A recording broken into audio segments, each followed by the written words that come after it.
If you're anything like me, and you love the Fallout franchise, but won't go anywhere near Fallout 76, you've played way too much New Vegas, and can't get Fallout 3 to work on any system you have, you're going to be looking at Fallout 4 wondering, maybe I should play this again. But when you get back into the Commonwealth, you notice that there's not much of a weapon variety, especially in comparison to Fallout New Vegas. And what weapons are there can be a bit ugly. What is that? What the fuck is that? So, using a list compiled by Ye Old War, link in the description below to get to the list and all the mods that he has chosen, I'm going to be doing a series on lore-friendly weapon mods that you can add to your Fallout 4 game. I am not using all of the mods that Ye Old War suggests, as some of them add more interesting weapons that I don't think would be too fitting, or the quality is too low, as is the case with some of them. But without further ado, let's go right into it. Up first, we have the Capital Wasteland 10mm pistol by the Grilled Turkey. This mod is a part of the Capital Wasteland project, which aims to add Fallout 3 into Fallout 4 as a remaster of sorts. This mod is great as it doesn't replace the 10mm pistol from Fallout 4, but it adds this other type of pistol called the classic 10mm pistol. You can find these on just about anyone, from raiders to gunners to settlers, and you even find one in Vault 111. Up next, we have the Mauser pistol, or the Chinese pistol, by Grinnin' Urchin. This adds Fallout 3's Chinese pistol into the world of Fallout 4. It's a good early game weapon. You can find them on raiders most of the time. You may also want to pick up the Chinese pistol animations mod by WarDaddy755, just to make it look like you're actually reloading the thing as opposed to the 10mm pistol. Up next is the 45 auto pistol by Deadpool 2099. This one you can swap out between this mod or the combined arms weapon pack by Nova Finch, as it also has a M1911 in it. However, the mod by Deadpool 2099 is more faithful to the 45 auto pistol from Fallout New Vegas. These you can find on raiders and gunners from any level. Up next, we have the 9mm pistol Redux by Deadpool 2099. This mod re-adds the Browning High Power from Fallout New Vegas into the world of Fallout 4, making it a decent weapon for early to mid-game.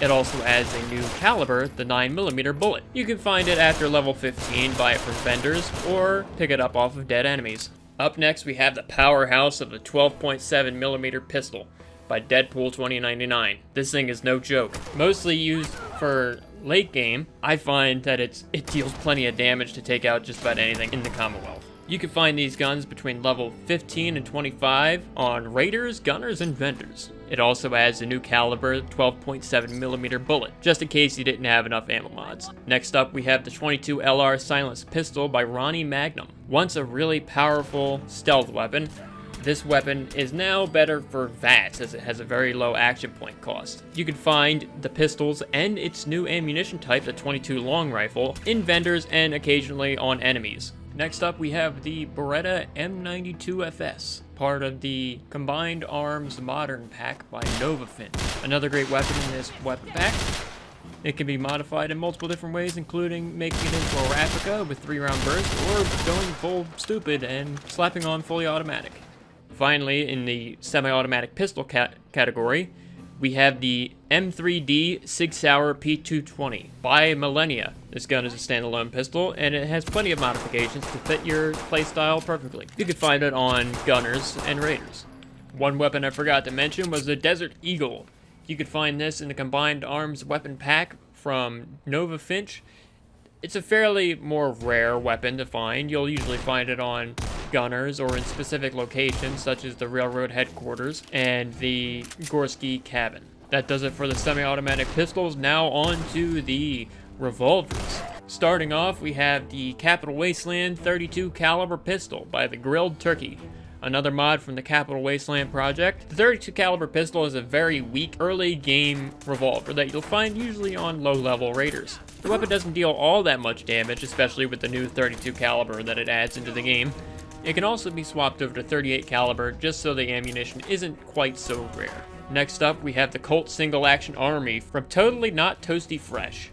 This is part of the Fallout 4 New Vegas project, which, like the Capital Wasteland project, aims to remaster Fallout New Vegas in the Fallout 4 creation engine. Note here that you need to get the bullet counted reloads mod in order to not have to load 6 bullets every time you reload the gun. You can start finding these guns in the world after level 8, or you can add it through the console.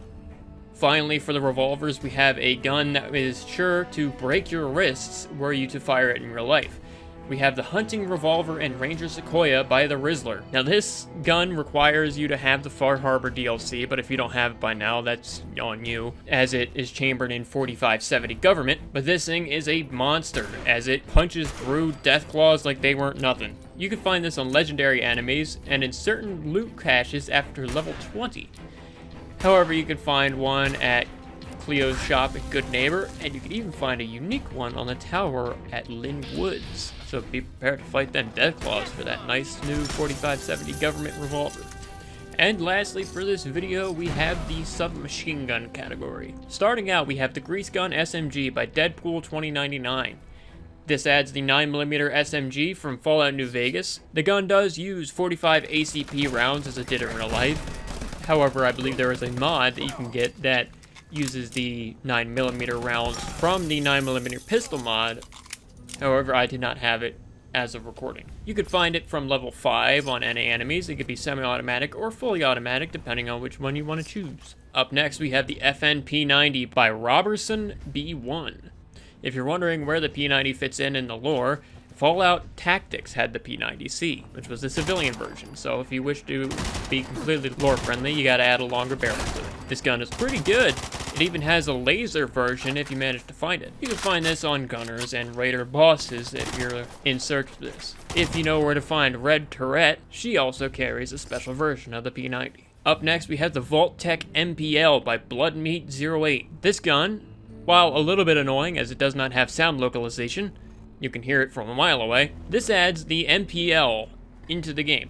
You can find it most of the time on Raiders and basically everybody. It has several different variants, from the standard Vault-Tec MPL and the Raider Tech MPL, one of which is a flamer version, which does a stupid amount of damage and will wipe your ass out in about 0.5 seconds. As I said before, you can find this literally on anyone, from Diamond City security guards to just people dead on the side of the street. You may want to pick up the Vault-Tec MPL Animations mod by WarDaddy755, just so you can have a little bit more immersion when you're reloading this gun. Up next, we have the Fallout 3 10mm SMG by Cypher. This has the iconic 10mm submachine gun that was absent from Fallout 4 and yet was added into Fallout 76. This gun is actually really great, as it has plenty of weapon mods just to be customized to your liking. You can find it on Gunners, Raiders, and bosses after you hit level 5. Next up, we have my personal favorite in terms of submachine guns, the IMI Uzi by Subleader100. This adds the iconic 80s submachine gun into the world of Fallout 4. Once you hit level 20, you'll start seeing it on enemies, and you can even spawn it in should you choose. This weapon is great. I love the style of the Uzi for no reason. It's just such an awesome looking gun in my opinion, and it's not the mini Uzi or the micro Uzi, thankfully. Now this one is cheating, as it's not really a new weapon. The Thompson Submachine Gun Replacer by Antistar takes the piece of shit submachine gun from the base game, throws that into the river, and replaces it with an actual Thompson with customization and real damage. You'll find these pretty much on Triggerman and anyone else who might spawn with a submachine gun. This also includes the Silver Shroud submachine gun and the Spray and Pray, which you can get off of Cricket. This gun is simply awesome, as it actually makes me want to use the Thompson, as opposed to the base game Fallout 4, where the Thompson is just a piece of shit. Finally on the list of submachine guns, we have the Heckler & Koch MP5 Complex by FX0X01. This adds both the MP5 and the MP5K into the world of Fallout 4. Once you hit level 25, you'll get the quest, Where's My Extraction Point? And that gives you a marker to go find the MP5. Once you pick up the MP5 from the wreckage of a crashed vertibird, you get the option to add it to the level list, and then it will start spawning on enemies. Now, all of these mods were excellent. They have pretty much made me play Fallout 4 over and over again in recent days. I've been playing a lot of it, which kind of inspired me to make this series of videos. So I hope you enjoy. Links are down in the description for the list and to Ye Old War's list of all of the mods that he has compiled. I will be coming out with more videos just like this in the coming future. They take me a little while to edit because I suck at editing, but hopefully I'll get better at that. So, thank you all for watching. I'll see you guys on the next video.